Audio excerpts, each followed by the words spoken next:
साथियों नमस्कार and welcome to समाधान द सॉल्यूशन। हम डॉक्टर अशोक विजय और आज से मैं आरआरबी ग्रुप डी के लिए ग्रुप डी 2025 के लिए साइंस और जीके की बात करूंगा। देखिए आप जानते हैं कि ग्रुप डी की जो ये परीक्षा हो रही है रेलवे की, ये बड़ी ही महत्वपूर्ण परीक्षा है। इसमें आप सब लोगों ने सभी ने बहुत सारे कैंडिडेट्स ने इसमें फॉर्म अप्लाई किए हैं और फॉर्म अप्लाई हो चुके हैं। अब आप ने स्टडी प्रारंभ कर दिया है। आपने स्टडी जो प्रारंभ किया है वो इन चार महत्वपूर्ण चीज़ों की आप स्टडी करेंगे। पहले तो आप जानते हैं कि कंप्यूटर बेस्ड टेस्ट होगा, सीबीटी बेस्ड होगा। इसमें आपको जनरल साइंस पढ़ना है जो कि 25 क्वेश्चंस होंगे, मैथमेटिक्स के 25, जनरल इंटेलिजेंस के 30 और जीके जीएस और करंट अफेयर्स मिला के 20 क्वेश्चंस होंगे। कुल मिला के आपको कुल 100 क्वेश्चंस अटेम्प्ट करने हैं।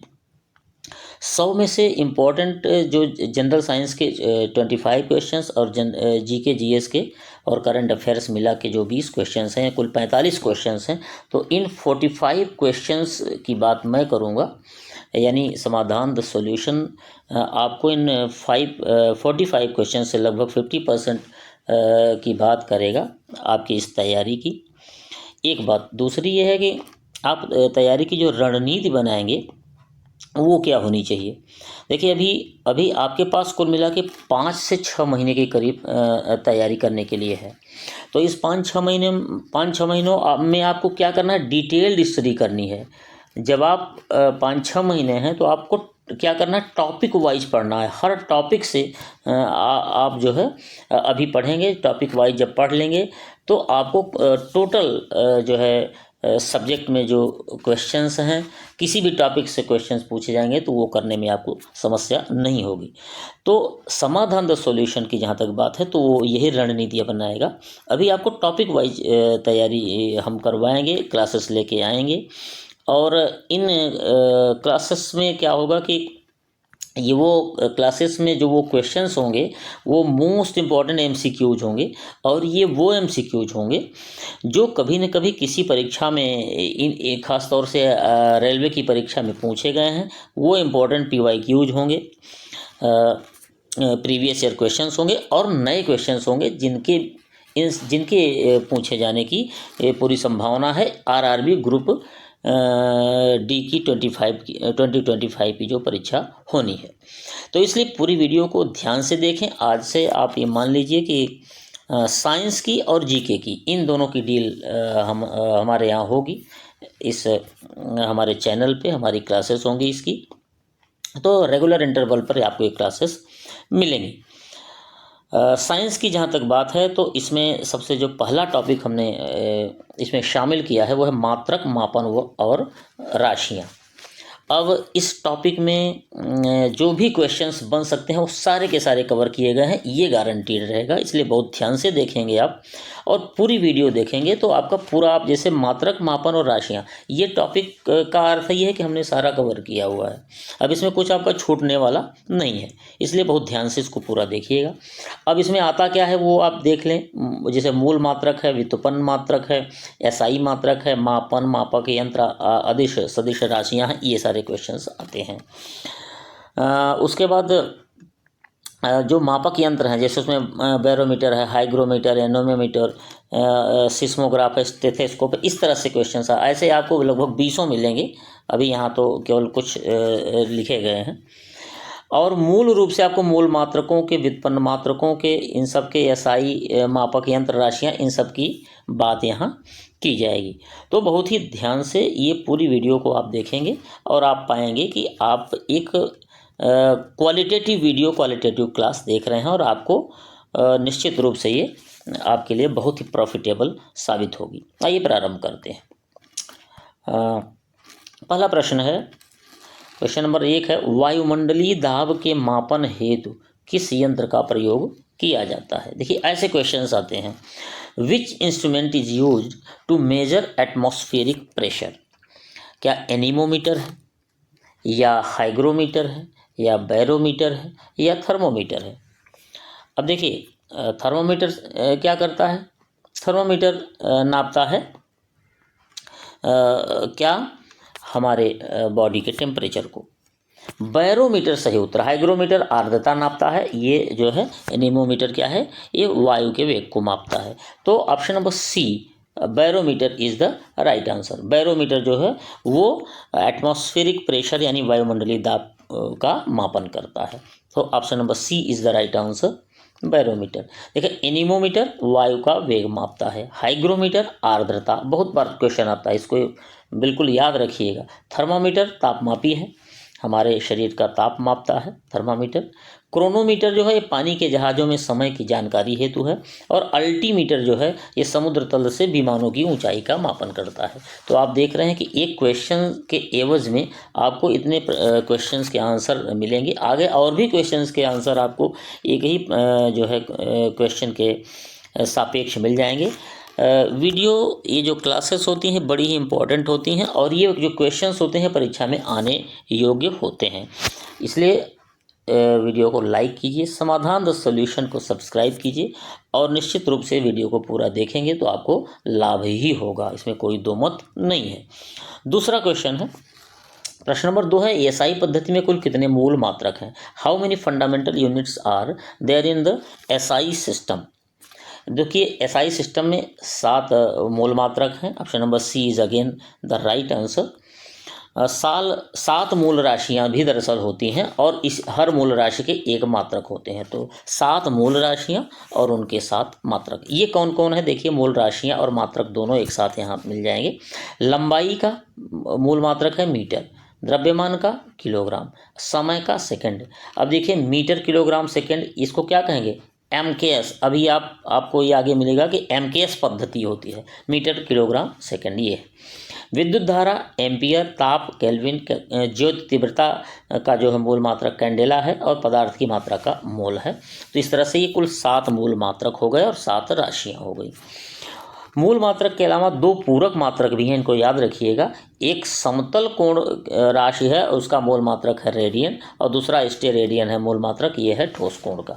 तो समतल कोण और ठोस कोण ये 2 पूरक राशियां हैं, और इन दोनों के मूल जो है इन दोनों के मात्रक है, जिसको पूरक मात्रक कहा जाता है, रेडियन और स्टेरेडियन। तो याद रखिए ये प्रश्न आते हैं, देखिए ये याद रखेंगे आप सारे। तो प्रश्न कई बार आता है कि इसमें से कौन मूल मात्रक नहीं है, तो आप 7 मूल मात्रों को याद रखेंगे तो आपको ये चीज़ें पता रहेंगी।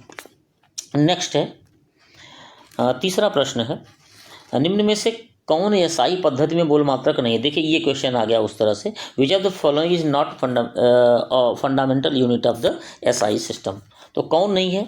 देखिए न्यूटन उसमें क्या था? नहीं था। एम्पियर है, केल्विन है, कैंडेला है, तीनों अभी आप देखे थे। So option number A is the right answer. Newton जो है वो एसआई पद्धति में मूल मात्रक नहीं है, और जो मूल मात्रक नहीं होता व्युत्पन्न होता है, किसी से उत्पन्न हुआ होता है, तो ये नहीं है। भौतिक राशियों के मापन की कुल 4 पद्धतियां हैं, ये आप जानते होंगे, याद रखिए। 4 पद्धतियां कौन कौन सी हैं? MKS पद्धति है, CGS है, FPS है, और SI है। MKS में मीटर किलोग्राम सेकंड है, CGS में सेंटीमीटर किलोग्राम सेकंड। देखिए C से सेंटीमीटर, C से शुरू होता है, सेंटीमीटर ग्राम सेकंड है CGS। FPS में फुट पाउंड और सेकंड है FPS। SI पद्धति जो है ये इंटरनेशनल पद्धति है कही जाती है, और ये MKS पद्धति का ही संशोधित और परिवर्धित रूप है। मूल मात्रक की बात करें तो ये वो मात्रक होते हैं जो स्वतंत्र होते हैं, किसी पर निर्भर नहीं होते, इनका मूल अस्तित्व होता है। ये किसी के द्वारा नहीं बनाए जाते बल्कि खुद बने हुए होते हैं, वो मूल मात्रक हैं। मीटर किलोग्राम सेकंड, इस तरह ये सारे मूल मात्रक हैं। व्युत्पन्न मात्रक क्या है? ये वो हैं जो किसी मूल मात्रक पर निर्भर हैं, उन्हीं से बने हुए होते हैं, उन्हें व्युत्पन्न माने किसी से उत्पन्न, यानी मूल से उत्पन्न। तो जो 2 या 2 से अधिक मूल इकाइयों में व्यक्त किए गए हों, जैसे न्यूटन, वोल्ट, जूल, ये सब क्या है? मूल मात्रकों से बने हुए हैं। न्यूटन, अभी जो ये बात आई न्यूटन की बात करें तो देखिए किलोग्राम मीटर पर सेकंड स्क्वायर। अभी इसमें मूल मात्रक तो ये सारे हैं, किलोग्राम मीटर सेकंड ये हैं, और इन्हीं से जो बना हुआ है ये व्युत्पन्न मात्रक हो गया, मूल नहीं है, और ये 7 मूल मात्रकों में नहीं है। क्योंकि ये व्युत्पन्न है। ठीक है। नेक्स्ट है, इसको देखिए एक बार दो बार जब वीडियो आप देखेंगे तो ये चीज़ें आसानी से समझ जाएंगे, और जब आप समझ जाएंगे साइंस है तो फिर बार बार आपको पढ़ने की ज़रूरत नहीं पड़ेगी, रटने की ज़रूरत नहीं पड़ेगी। और वैसे भी आप रटिए मत, केवल समझिए, चीज़ें आसानी से आ जाएंगी। नेक्स्ट है, चौथा नंबर प्रश्न है, निम्न में से कौन सा सही सुमेलित नहीं है? Which of the following is not correctly matched? बल का मात्रक न्यूटन है, सही है। ऊर्जा का जूल, ये भी ठीक है। ताप का केल्विन, सही है। दाब का कैलोरी, नहीं। दाब का जो है पास्कल होता है, so option number D is the right answer. दाब का होता है पास्कल। देखिए, ऊष्मा का जूल होता है। रेडियो एक्टिवता का बेकुरल, रदरफोर्ड और क्यूरी, ये तीनों होते हैं। तो इसको याद रखिएगा। कई बार प्रश्न आता है कि इनमें से कौन रेडियो एक्टिविटी के जो है मात्रक नहीं है, तो ये तीनों को याद रखिए। लेंस की क्षमता डायोप्टर में मापी जाती है। ध्वनि की प्रबलता डेसिबल में, ये बहुत प्रश्न आते हैं, इनको याद रखिए। विद्युत धारा एम्पियर में और शक्ति वाट में। नेक्स्ट है पांचवा प्रश्न, निम्न में से किस पैमाने में ऋणात्मक मान नहीं होता है? Which of the following scales does not have the negative value? Negative value किस में नहीं होता? क्या सेल्सियस, फ़ारेनहाइट, केल्विन और र्यूमर। तो इसमें से आपको बताना है कि ऋणात्मक मान किस में नहीं होता है। तो ये क्वेश्चन देखिए, option number C is the right answer, kelvin है। ध्यान से आप देखेंगे तो ये 273 से केल्विन की ये जो है माप शुरू होती है, इसलिए यहाँ जीरो नहीं होता, बाकी सब में जीरो हो जाता है। जैसे सेल्सियस है, जीरो से शुरू होता है, इसमें माइनस भी हो सकता है 100 डिग्री टेम्परेचर। इसका जो ये उच्चतम बिंदु है, न्यूनतम यहाँ से शुरू होकर यहाँ तक इसमें जो है नाप हो सकती है, होती है। फ़ारेनहाइट है 32 डिग्री फ़ारेनहाइट से 212 डिग्री फ़ारेनहाइट। र्यूमर 0 डिग्री से 80 डिग्री। केल्विन देखिए 273 से है शुरुआत, 373 तक है, तो इसमें इसीलिए जीरो नहीं होता, 273 से प्रारंभ होता है। फ़ारेनहाइट, सेल्सियस और केल्विन, इन तीनों के मान, ये प्रश्न बहुत आता है, याद रखिएगा, बराबर होते हैं -40 डिग्री सेल्सियस पे। और परम शून्य ताप क्या होता है? तो याद रखिए 0 केल्विन या -273 डिग्री, -273.15 डिग्री सेल्सियस होता है ये परम शून्य ताप। नेक्स्ट है, छठवां प्रश्न है, निम्न में से कौन चुंबकीय क्षेत्र की इकाई नहीं है? तो क्या gauss, tesla, newton, ampere metre और वेबर, इसमें से कौन नहीं है? तो देखिए, चुंबकीय क्षेत्र की इकाइयाँ गॉस, टेस्ला और न्यूटन, एम्पियर मीटर तीनों हैं, सो ऑप्शन नंबर डी सही है। ये इकाई चुंबकीय क्षेत्र की नहीं है, वेबर। चुंबकीय क्षेत्र के जो मात्रक हैं वो वेबर पर मीटर स्क्वायर होता है MKS पद्धति में। गॉस जो है CGS पद्धति में, और टेस्ला जो है SI पद्धति में, ये इनके मात्रक हैं। वेबर जो है चुंबकीय फ्लक्स का SI मात्रक है, न कि चुंबकीय क्षेत्र का, तो याद रखिएगा, वेबर ही बहुत प्रश्न आता है, ये चुंबकीय फ्लक्स का, चुंबकीय क्षेत्र का नहीं। सातवां नंबर प्रश्न है, प्रश्न नंबर 7 है, निम्न में से कौन सुमेलित नहीं है? तो देखिए, डेसिबल ध्वनि की तीव्रता, ये तो बिल्कुल सही है। नॉटिकल मील बिल्कुल सही है, समुद्री दूरी नॉटिकल मील में ही नापी जाती है। हॉर्स पावर, ये भी सही है शक्ति में, ये फिर गलत है चौथा, 3 जब सही है तो। हेनरी तापमान, ये गलत है। केल्विन में, फ़ारेनहाइट में तापमान मापा जाता है। हेनरी जो है प्रेरकत्व का जो है प्रेरकत्व का मापक है, सो ऑप्शन नंबर डी सही है, हेनरी प्रेरकत्व हो जाएगा।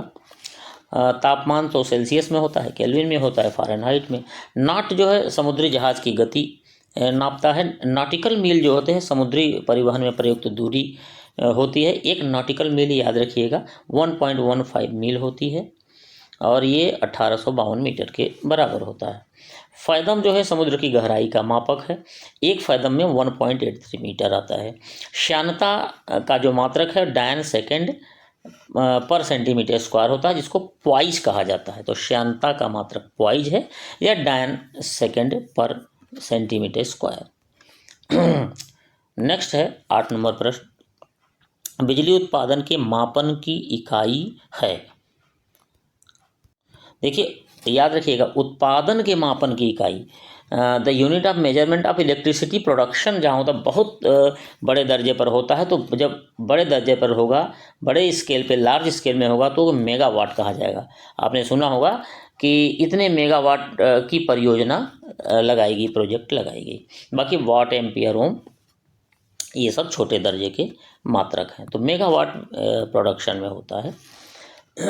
विद्युत शक्ति का उपभोग की बात करेंगे तो वाट व किलोवाट में होता है, जैसे आपके घरों में होता है किलोवाट में, मीटर जिसको एक यूनिट कहा जाता है। एक वाट बराबर 10⁻7 अर्ग है। एक हॉर्स पावर बराबर 746 वाट है। एक किलोवाट बराबर 1000 वाट होता है और ये 1.34 हॉर्स पावर के बराबर है। एक मेगावाट बराबर 1000 किलोवाट होता है और इसीलिए जो है 1000 किलोवाट मेगावाट के बराबर होता है और यही बड़े स्तर पे लार्ज स्केल में प्रोडक्शन जब वो जो होता है उसी का मापक है। विद्युत ऊर्जा की इकाई जो है 1 किलोवाट घंटा है। 1 किलोवाट घंटा में 3.6 इंटू 10⁻6 जूल होता है। ये किलोवाट घंटा है, इसी को एक यूनिट कहा जाता है जो घरों में मीटर बताता है। 1 किलोवाट घंटा यानी 1 यूनिट, ये विद्युत ऊर्जा की वह मात्रा है जो किसी परिपथ में 1 घंटे में व्यय होती है, जबकि परिपथ में 1 किलोवाट की विद्युत शक्ति प्रवाहित हो रही है। ये एक तरह से इसकी परिभाषा भी है और समझ भी लीजिए कि ये 1 किलोवाट घंटा यानी 1 यूनिट होता क्या है। नेक्स्ट है, निम्न में से ऊष्मा की इकाई कौन नहीं है? ऊष्मा की इकाई कौन है? जूल तो है, कैलोरी भी है, सेंटीग्रेड नहीं, ये टेम्परेचर की इकाई है। सो ऑप्शन नंबर सी सही है। सेंटीग्रेड तापमान की इकाई है और विद्युत धारा की एम्पियर होती है। प्रकाश की तरंग दैर्घ्य एंगस्ट्रॉम में मापते हैं और आवृत्ति हर्ट्ज में मापी जाती है। नेक्स्ट है, लंबाई की सबसे छोटी इकाई कौन सी है? तो माइक्रोन है, नैनोमीटर, एंगस्ट्रॉम, फर्मीमीटर। देखिए ये सभी बहुत सूक्ष्म इकाइयाँ हैं, लेकिन फर्मीमीटर सबसे छोटी है और ये बहुत ही सूक्ष्म इकाइयाँ हैं। जैसे 1 माइक्रोन में 10⁻⁻6 मीटर, 1 नैनोमीटर में 10⁻�9 मीटर यानी 10⁻�7 सेंटीमीटर। देखिए जब सेंटीमीटर इनमें से किसी में करें, सेंटीमीटर करेंगे तो 2 माइनस कम, माइनस घात है ना, 2 घात कम हो जाएगी। इसमें यदि 1 फर्मीमीटर में 10⁻⁻15 मीटर है, लेकिन सेंटीमीटर में कहता तो 10⁻⁻13 हो जाता, 2 कम हो जाता। क्यों? क्योंकि 1 मीटर बराबर 100 सेंटीमीटर होता है। अब 100 क्या होगा? 10⁻⁻2 कम हो जाएगा, क्योंकि माइनस है, प्लस होता तो 10⁻2 कम होता। 1 एंगस्ट्रॉम में 10⁻⁻10 मीटर, 1 फर्मीमीटर में 10⁻⁻15। तो देखिए सबसे छोटा है 10⁻⁻15 है, इसलिए सबसे छोटा है, क्योंकि माइनस घातें जितनी बढ़ेंगी उतना छोटा होता है, तो ये सबसे छोटा है। नेक्स्ट है 11वां प्रश्न है, लाइट ईयर क्या है? What is the light year? Light year is प्रकाश द्वारा 1 वर्ष में चली गई दूरी। बिल्कुल सही है। याद रखिएगा ये वर्ष से ये प्रश्न आता है कि ये प्रकाश वर्ष क्या है, क्या दूरी है कि समय है? तो आप वर्ष में समय मत लगाइएगा, ये डिस्टेंस ही है, दूरी ही है, ये समय नहीं है, याद रखिएगा। तो 1 वर्ष में प्रकाश द्वारा चली गई दूरी ही प्रकाश वर्ष है। 1 प्रकाश वर्ष बराबर होगा 365 × 24 × 60 × 60 × 3 × 10⁸ मीटर या 9.46 इंटू 10⁻15 मीटर। देखिए होता यह है कि 1 प्रकाश वर्ष, एक प्रकाश द्वारा 1 वर्ष में चली गई दूरी है। अब आप जानते हैं प्रकाश की चाल कितना है? 3 × 10⁸ मीटर पर सेकंड। तो जब 3 × 10⁸ मीटर हो गया ये, और ये 1 वर्ष में 365 दिन और 1 दिन में 24 घंटा और 60 मिनट एंड देन 60 सेकंड, सबको जोड़ दिया जाएगा तो ये आ जाएगा इतना। तो 1 प्रकाश वर्ष में 9.46 इंटू 10⁻15 मीटर दूरी होती है। और खगोलीय दूरियां नापने के लिए पारसेक जो है मात्रक का प्रयोग किया जाता है। 1 पारसेक बराबर 3.08 इंटू 10⁻16 मीटर या 3.26 प्रकाश वर्ष होता है। नेक्स्ट है रिंगल बेल स्केल। बड़ा इंपॉर्टेंट है, ये प्रश्न कई बार आया है। इसका प्रयोग किसके घनत्व के मापन में किया जाता है? तो कोहरा, ध्वनि, धुआं। यस, ऑप्शन नंबर सी सही है। धुआं के घनत्व के मापन के लिए किया जाता है। ऑप्शन नंबर सी सही है। इसके आविष्कारक जो थे फ्रांस के कृषि वैज्ञानिक रिंगेलमैन है, उन्हीं के नाम पर है यह मात्रक। विमान का उच्च वेग मापन जो है ये होता है मैक संख्या द्वारा, किसी विमान का उच्च वेग का मापन। त्वरण की इकाई मीटर पर सेकंड स्क्वायर होता है और आवेग का न्यूटन सेकंड होता है, ये याद रखेंगे। नेक्स्ट प्रश्न है 13वां प्रश्न है। देखिए लगभग आधी यात्रा पूरी होने को है इस वीडियो की, इसलिए लाइक न किया हो तो लाइक कर दीजिएगा। 1 इंच कितने सेंटीमीटर के बराबर होता है? देखिए 1 इंच में ऑप्शन ए ही सही है, 2.54 सेंटीमीटर के बराबर होता है।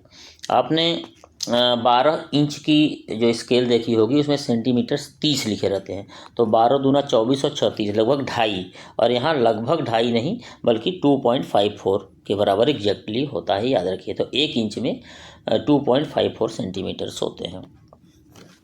1 सेंटीमीटर में इंच बात करें तो 0.3937 इंच होता है। 1 मीटर में 100 सेंटीमीटर और या इंच के में देखें तो 39.37 इंच होगा। 1 गज में 3 फुट होता है। और 1 बैरल में, जिसमें आपने देखा होगा इतने रुपए प्रति बैरल कम हो गया पेट्रोल का भाव, ये तो 1 बैरल में 159 लीटर होता है, ये याद रखें। नेक्स्ट है 14वां प्रश्न। भूकंप की तीव्रता मापन के लिए किस यंत्र का प्रयोग किया जाता है? देखिए ये प्रश्न बहुत सारी परीक्षाओं में आया है, बड़ा लोकप्रिय प्रश्न है। भूकंप की तीव्रता जो है वो सीस्मोग्राफ से नापी जाती है। आइए देखते हैं कुछ और जो है स्केल्स। भूकंप हेतु जो पैमाना है और रिक्टर स्केल है, जिसको रिचर स्केल भी कहा जाता है। बैरोग्राफ यानी बैरोमीटर वायुमंडलीय दाब है। काइमोग्राफ ये शरीर की क्रियाओं की मुख्य रूप से हृदय गति और रक्तचाप ब्लड प्रेशर की को मापने के लिए। कार्डियोग्राफ हृदय की गति, और एनीमोमीटर ये वायु की गति। हाइग्रोमीटर जो है वायुमंडलीय आर्द्रता के लिए होता है। तो इस तरह से इनको याद रखेंगे। देखिए इसमें कार्डियोग्राफ जो है और कार्डियोग्राम होता है। तो कार्डियोग्राफ एक ग्राफ बनाने के काम में आता है हृदय की गति का ही, और कार्डियोग्राफ ग्राफ बनाता है और कार्डियोग्राम से जो है मापन होता है। इस तरह से दोनों में डिफरेंस है। 15वां प्रश्न है। पौधों की वृद्धि दर मापने में किस यंत्र का प्रयोग किया जाता है? तो पौधों की वृद्धि को मापने के लिए ऑक्सेनोमीटर का ही प्रयोग किया जाता है। Option number A is the right answer. और देखें कुछ ओडोमीटर क्या है? वाहनों के पहियों द्वारा तय की गई दूरी, जो कि आपने मोटरसाइकिल और कार में ऊपर देखा होगा कि कितनी दूरी तय हो गई। ओंडोमीटर क्या है? विद्युत चुम्बकीय तरंगों की आवृत्ति का मापन, फ्रिक्वेंसी मापता है। ऑडियोमीटर ये ध्वनि की तीव्रता मापती है। और अमीटर ये विद्युत शक्ति का मापन करता है। अमीटर या एम्पियर मीटर, या इसको मीटर भी हम कहते हैं, जो घरेलू उपयोग में होता है। नेक्स्ट है 16वां प्रश्न है। साधारण तापमापी यंत्रों में पारे का उपयोग किया जाता है, क्योंकि इसकी विशेषता है। साधारण तापमापी में पारे का उपयोग क्यों किया जाता है, ये आपको बताना है। देखिए ये इसलिए किया जाता है क्योंकि इसमें हाई ऑपरेट उच्च संचालन शक्ति होती है, इस वजह से इसमें पारे का प्रयोग किया जाता है, अन्य में संचालन नहीं होता। दूसरा क्या है? देखिए जो ये तापमापी होता है इसमें पारा जो है इसमें चिपक नहीं जाता, और क्या है, और जो द्रव है वो चिपक जाएंगे, लेकिन पारा चिपकता नहीं है। थर्मामीटर में मुख्य रूप से अल्कोहल व पारे का प्रयोग किया जाता है। द्रव तापमापी जो होता है उसमें पारे का प्रयोग, क्योंकि पारे में उच्च संचालन शक्ति होती है, जिसमें ताप मापने में परिवर्तन में आसानी से ताप मापा जा सकता है। पारे के तापमापी में 357 डिग्री सेल्सियस तक ताप का मापन होता है, और इस पर पारा उबलने लगता है, इससे आगे यानी नहीं हो सकता। 357 डिग्री सेल्सियस तक जो है ताप का मापन किया जा सकता है, नहीं तो पारा उबलने लगेगा। इसके बाद -40 डिग्री सेल्सियस से नीचे ताप मापने के लिए अल्कोहल का प्रयोग किया जाता है। नेक्स्ट 17वां प्रश्न है। प्रकाश की तीव्रता मापने के लिए किस यंत्र का प्रयोग किया जाता है? तो प्रकाश की तीव्रता के लिए लक्स मीटर का प्रयोग किया जाता है। Option number A is again the right answer. कुछ और देखें, अल्टीमीटर उड़ते हुए विमान की ऊंचाई का मापन होता है। कैलोरीमीटर से ऊष्मा की मात्रा, और आप जानते हैं ऊष्मा की इकाई भी कैलोरी है। एक्टियोमीटर सूर्य की किरणों की तीव्रता, और सेक्सटेंट जो है किसी वस्तु की ऊंचाई का मापन होता है। तो ये इंपॉर्टेंट है, याद रखेंगे। 18वां प्रश्न है, रक्तचाप मापने हेतु किस यंत्र का प्रयोग किया जाता है? तो रक्तचाप यानी जो ब्लड प्रेशर है उसको मापने के लिए आपने देखा होगा कि जो यंत्र होता है जिसमें हवा भरा जाता है, इसको कहते हैं स्फिग्मोमैनोमीटर। तो स्फिग्मोमैनोमीटर से ब्लड प्रेशर मापा जाता है। स्टेथोस्कोप क्या है? वो आला जो कहते हैं, आला लगाते हैं डॉक्टर, हृदय व फेफड़े की ध्वनि सुनाई पड़ती है। टेकियोमीटर जो है मोटर बोट एवं वायुयान में घूर्णन की गति का मापन करता है। पेरिस्कोप ये प्रकाश के परावर्तन के सिद्धांत पर कार्य करने वाला यंत्र है। इसका उपयोग किस में किया जाता है? पनडुब्बी में किया जाता है पेरिस्कोप का उपयोग। नेक्स्ट है 19वां क्वेश्चन है। 19वां प्रश्न है कि निम्न में से किसे 1500 यानी 1500 डिग्री सेल्सियस से अधिक तापमापन के लिए किसका प्रयोग किया जाता है? तो याद रखिएगा कि सारे तापमापी से सब प्रयोग हर तरह के टेम्परेचर को मापने के लिए नहीं किया जाता। 1500 डिग्री सेल्सियस से अधिक का मापने के लिए पायरोमीटर। अब ऐसा नहीं कि थर्मामीटर जिससे आप बुखार नापते हैं उससे सब कुछ नाप लेंगे। तो 1500 डिग्री सेल्सियस से अधिक का टेम्परेचर आप पायरोमीटर से नापेंगे। देखिए कुछ जो बहुत अधिक और बहुत कम टेम्परेचर मापने के लिए क्या विधियां हैं, किससे नापा जाता है? चिकित्सा संबंधी थर्मामीटर है, ये जानते हैं बॉडी का टेम्परेचर लेता है। ये न्यूनतम 95 डिग्री फ़ारेनहाइट तथा उच्चतम जो है 110 डिग्री फ़ारेनहाइट होता है, यानी सेल्सियस में 35 डिग्री सेल्सियस से 43 डिग्री सेल्सियस तक ताप मापता है। प्लेटिनम प्रतिरोध थर्मामीटर -200 डिग्री सेल्सियस से 1200 डिग्री तक मापता है, और ताप विद्युत युग्म थर्मामीटर -200 डिग्री से 1600 डिग्री सेल्सियस टेम्परेचर मापता है। नेक्स्ट है 20वां प्रश्न है, सोनार। ये बड़ा इंपॉर्टेंट प्रश्न है। सोनार जो है ये प्रायः किसके द्वारा प्रयोग में लाया जाता है? देखिए सोनार जो है ये नौ संचालकों यानी नेविगेटर्स से नौसेना में यानी जो समुद्र से संबंधित जो जहाज हैं उनके प्रयोग में होता है।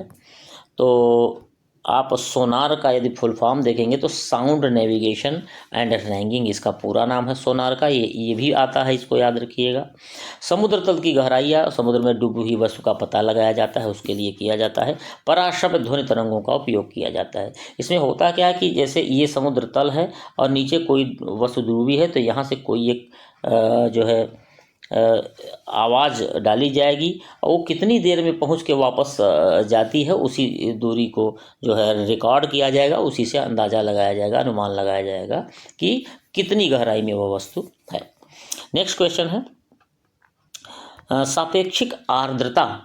तो ह्यूमिडिटी, रिलेटिव ह्यूमिडिटी जो है, ह्यूमिडिटी जैसे ही आए, बहुत बार प्रश्न आया हुआ है ये, तो तुरंत हाइग्रोमीटर लगाएंगे। ह्यूमिडिटी आर्द्रता हाइग्रोमीटर से। हाइड्रो और हाइग्रो में बहुत बारीक अंतर है। हाइग्रो ह्यूमिडिटी है, हाइड्रो जो है द्रव का घनत्व नापता है।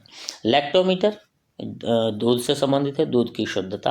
पोटेंशियोमीटर ये विद्युत परिपथ के दो बिंदुओं के बीच विभवांतर को मापता है, पोटेंशियोमीटर। नेक्स्ट 22वां प्रश्न है, रेडियो सक्रियता किसके द्वारा मापी जाती है? इसका मात्रक बताना है, बल्कि मापक यंत्र का नाम बताना है कि रेडियो सक्रियता, रेडियो एक्टिविटी किसके द्वारा मापी जाती है? तो ऑप्शन नंबर ए सही है, ये गाइगर काउंटर द्वारा मापी जाती है रेडियो एक्टिविटी।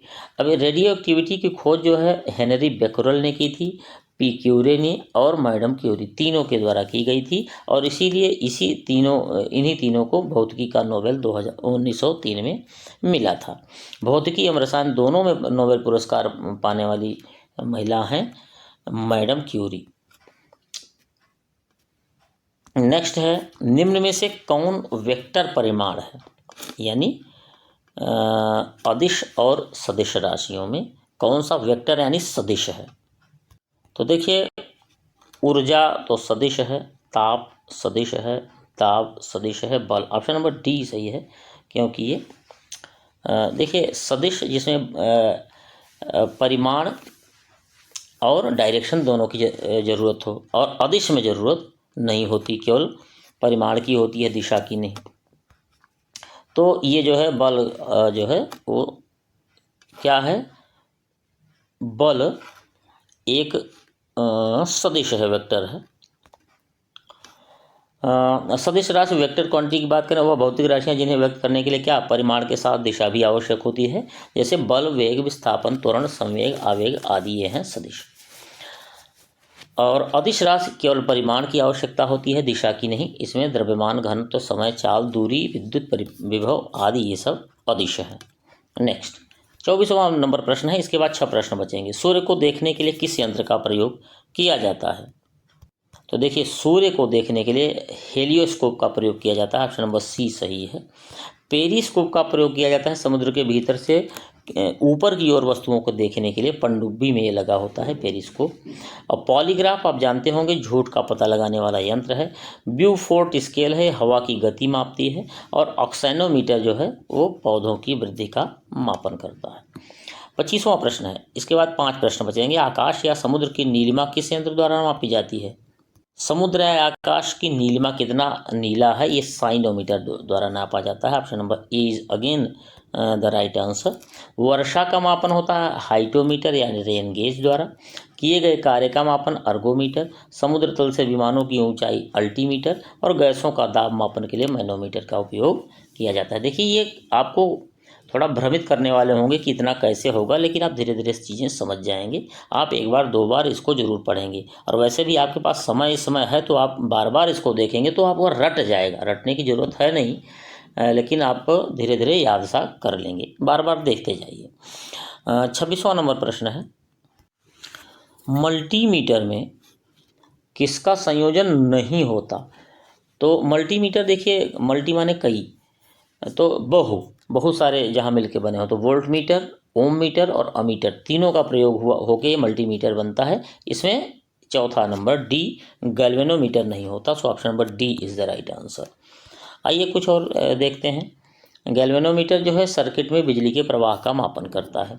वोल्ट मीटर क्या है? विभवांतर या इलेक्ट्रिक चार्ज है, मापता है। अमीटर जो है विद्युत धारा मापता है। ओम मीटर ये विद्युत प्रतिरोध का मापन है। कैराटोमीटर सोने की शुद्धता, कैराटो कैरेट से बना है, कई कैरेट सोना है। टेकोमीटर वायुयान की गति। कार्डियोग्राम मनुष्य के हृदय गति का मापन। अब देखिए, कार्डियोग्राम और कार्डियोग्राफ की बात ये होती है, हृदय की गति का मापन करेगा। कार्डियोग्राफ जो है वो ग्राफ बनाता है हृदय की, ये, और कार्डियोग्राफ वही ग्राफ बनाएगा और दर्शाएगा। नेक्स्ट है 3 प्रश्न और हैं। इसके बाद निम्न में से कौन सदिश राशि नहीं है? अच्छा, सदिश राशि नहीं है, नहीं है का मतलब वो अदिश राशि है। तो अदिश में त्वरण तो है, विस्थापन है, बल भी है। ऑप्शन नंबर डी है, आयतन जो है वो अदिश है, सदिश नहीं है। कुछ अदिश राशियां देखिए क्या है, इनको 2-3 बार देख लेंगे, आ जाएगा। चाल, दूरी, दाब, शक्ति, कार्य ऊर्जा, लंबाई, क्षेत्रफल, आयतन, द्रव्यमान, घनत्व, तापमान, विद्युत धारा, ये सब अदिश हैं। और सदिश जिनको दिशा की भी आवश्यकता है और परिमाण की भी, वह है वेग, विस्थापन, बल, भार, संवेग, घनत्व, त्वरण, विद्युत क्षेत्र, चुंबकीय क्षेत्र, विद्युत धारा, विद्युत तीव्रता, ये सारे सदिश राशियां हैं। इनको परिमाण और दिशा, मैग्नीट्यूड और डायरेक्शन दोनों की आवश्यकता होती है। गैलन द्वारा किसका मापन किया जाता है? अभी आया था गैलन द्वारा क्या मापते हैं? गैलन, तेल, द्रव, ये सब नापे जाते हैं। और द्रव का क्या होता है? आयतन होता है। तो ऑप्शन नंबर सी सही है। 1 गैलन बराबर होता है 3.785 लीटर, और 1 बैरल बराबर होता है 159 लीटर। ये पहले आ चुका है। कच्चे तेल के मापन के लिए किया जाता है। और आप जानते हैं कि इंटरनेशनल मार्केट में कच्चे तेलों की जो प्राइस होती है वो गैलन के आधार पर ही, बैरल के आधार पर निर्धारित होती है। 29वां प्रश्न है, इसके बाद 1 प्रश्न और बचेगा। इसमें आपको बताना है कि निम्न में से किसकी इकाइयाँ समान नहीं होती हैं। तो देखिए, जैसे कार्य व ऊर्जा, इनकी दोनों की इकाई समान होती है, जूल होती है। दूरी और विस्थापन, मीटर, ये दोनों की एक ही चीज़ है। चाल व वेग, मीटर प्रति सेकंड, किलोमीटर प्रति घंटा, ये सब है। संवेग और आवेग, ये option number D is the right answer. संवेग और आवेग, मोमेंटम एंड इम्पल्स जो है, इनकी इकाइयाँ अलग अलग हैं। कार्य व ऊर्जा की जूल, इसका मीटर हो गया, चाल का मीटर पर सेकंड हो गया, बल व भार का न्यूटन है या किलोग्राम मीटर पर सेकंड स्क्वायर हो गया, संवेग का हो गया किलोग्राम मीटर पर सेकंड और आवेग का न्यूटन सेकंड। तो ये दोनों की अलग अलग है, बाकी की इकाइयाँ एक है। अंतिम प्रश्न है 30वां प्रश्न, डाप्सन किसके मापन हेतु मात्रक है? Dobson is the unit of measuring what, किसको मापता है? देखिए डाप्सन यही ऑप्शन नंबर ए ही सही है, ओजोन परत की मोटाई को नापता है कि कितनी मोटी ओजोन परत है, और उससे पता लगाया जा सकता है कि उससे जो अल्ट्रा वायलेट रेज आएंगी जो हानिकारक होती हैं वो पृथ्वी पर आ सकती हैं कि नहीं। तो ओजोन परत की मोटाई मापने के लिए इसका उपयोग किया जाता है। एक क्रेडिट कार्बन क्रेडिट बराबर होता है 1000 किलोग्राम CO2 यानी कार्बन डाइऑक्साइड। एक बार की बात करें तो ये होता है 1 किलोग्राम पर सेंटीमीटर स्क्वायर दाब के बराबर होता है एक बार। इसको 10 पावर 5 न्यूटन मीटर स्क्वायर भी कहेंगे। तो साथियों आपने देखा कि आपके लिए किस लेवल की ये वीडियो है, आपके लिए कितना महत्वपूर्ण साबित होगी। और आपने ये भी देखा होगा कि इससे अधिक यदि हम आप मापकों की बात करें और मापक यंत्रों की बात करें, अदिश सदिश राशियों की बात करें, तो इससे अधिक प्रश्न नहीं आएंगे। इसलिए इसको बार बार देखते जाइएगा। और ऐसे ही यदि आप लगातार इन वीडियोज़ को देखते हैं तो आप पाएंगे कि आपका पूरा का पूरा साइंस तैयार होगा और ऐसे ही जीके की वीडियो भी आपको मिलेंगी। तो समाधान द सॉल्यूशन को लाइक, शेयर और सब्सक्राइब भी करिए और लगातार इस पर बने रहिए। पूरी वीडियो को एक बार दो बार देखेंगे, निश्चित है कि आप अपग्रेड होंगे। आप का जो लेवल है जो तैयारी का और बढ़ता जाएगा और धीरे धीरे आप उस स्तर में आ जाएंगे कि आप परीक्षा को पास करने में सक्षम होंगे। बहुत बहुत धन्यवाद। जय हिंद, वंदे मातरम।